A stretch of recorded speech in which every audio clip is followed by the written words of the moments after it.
¿Cuántos días te quedaste en Valencia? 4 días me quedé aquí en el hotel. ¿Viniste el día de antes, no? ¿O cómo? Un día antes.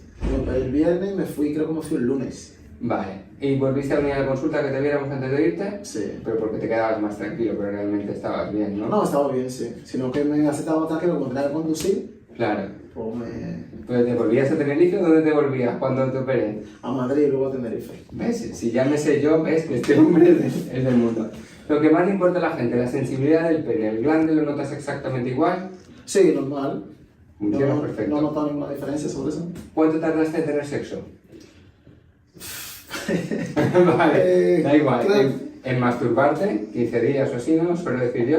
No, es que tuve eso antes de los 15 días. ¡Ay, qué cabrón! ¿Ves cómo teníamos que hacer testimonio?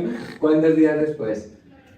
Más de 10, a ¿no? los 12 creo, 10 más o menos. En el fondo yo creo que me iba a tirar a los 7. No. A ver, la recomendación es esperar a los 15 por los puntos. De hecho, a ti te ha costado cicatrizar la herida. Sí, me ha costado un montón.